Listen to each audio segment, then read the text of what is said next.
Good morning, everyone, and happy Friday. I hope you're having a wonderful day. It's beautiful outside this morning. It's going to get hot just like it did yesterday. So do your stuff early if you need things done outside today. It's Friday. That means it's only 2 days till Sunday. Sunday school starts at 9:45. We'll have the coffee, the juice, the donuts ready and waiting for you when you get there. Church starts at 10:45, then we'll come back at 5:30 for a light meal and Bible study. We would love to see you. Our devotional this morning starts with a scripture from the book of Joshua, chapter 6, verse 3.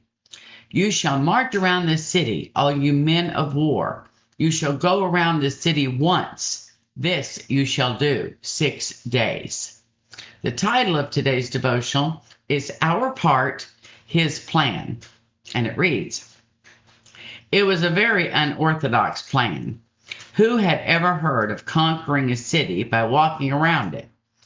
Picture the amazement on people's faces as they ask, let us get this straight. We're going to walk around Jericho and the walls are going to fall down. Sometimes we don't understand God's plan. One of the hardest things in the Christian life is when God directs you to do something, but you can't figure out why. Our part is to obey God's directions by faith, even if they don't make sense. Perhaps God involves us in a far-fetched plan so that when they succeed, no one but God can possibly claim the credit.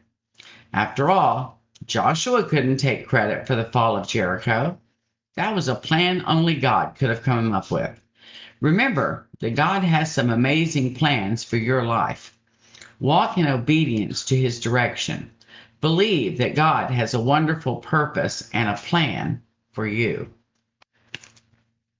When I read this one this morning, I got to thinking about some of the other far-fetched plans in the Bible that we've read and we've studied, and so we end up kind of taking them for granted. But not only was Joshua told to walk around the city, for 6 days, and that the walls would fall, and they did.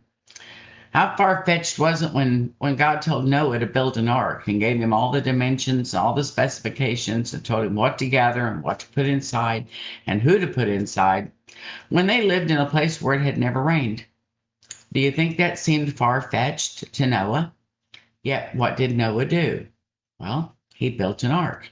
And because of that, he and his family and two of every type of animal were saved from the flood, and we were able to start again. That was God's remnant. He always leaves a remnant behind to start things again. What about David and Goliath?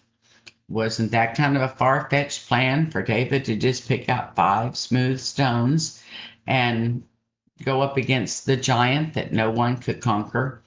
Goliath was mocking everyone and saying, send me your biggest, your best, your greatest, and I'll defeat them all. And, ha, ha, ha, and yet David with a single stone. I often wonder why he picked up 5 if he knew that he was going to take him out with just one. But that's another study. We took him out with one smooth stone, had to hit him in the absolute perfect spot because Goliath was covered in armor. And the only thing left open in the armor, if you look at it and study it from those days, is a sliver up here to be able to see from and be able to see. So he hit him right there. Had to hit that little tiny sliver where there was no armor. Was that far-fetched? Was to me. I don't know about you. Think about some of the other things in the Bible, some of those great stories, and they all have, directions for someone to be obedient to have the outcome that God intended. So it was the people's obedience in those situations. It wasn't so much that they were to walk around the city and that they were to be a certain step, it was being obedient to what God said. David was obedient to what God said. Noah was obedient to what God said. It was the obedience that then caused God to fulfill the plan he had for that individual and that situation.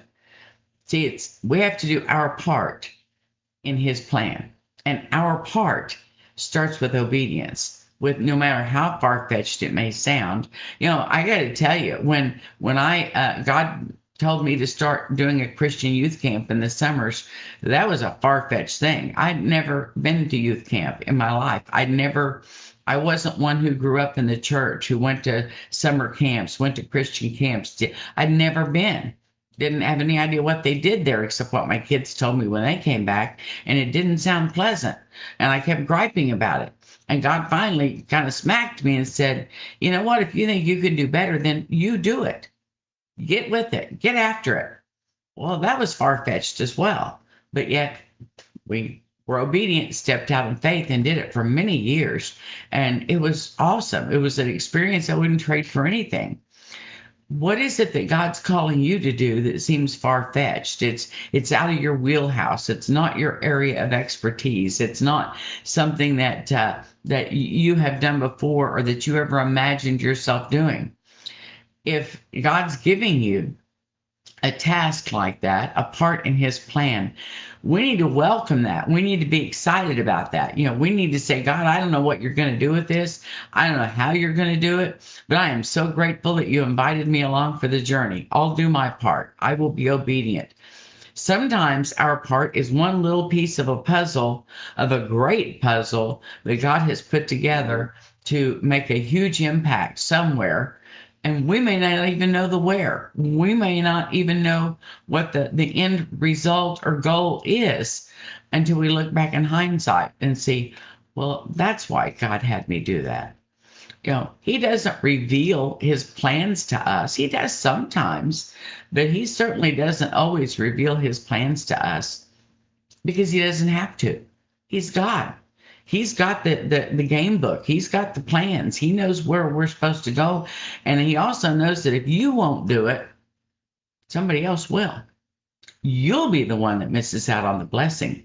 You'll be the one that fails to see the end result. You'll be the one that doesn't get to harvest the fruit at the end of the season. God won't miss out because God will make it happen with someone else. But you'll miss out. Do you want to miss out on those blessings? I think about if I had refused to do that youth camp, what I would have missed out on. There were so many people's lives that were changed during those weeks we had at camp. There were so many relationships I built with individuals that I still have today. There were so many amazing testimonies that came out of that time for all those years that I will be able to carry with me forever. There were so many people who came together and worked together for God to make those times happen.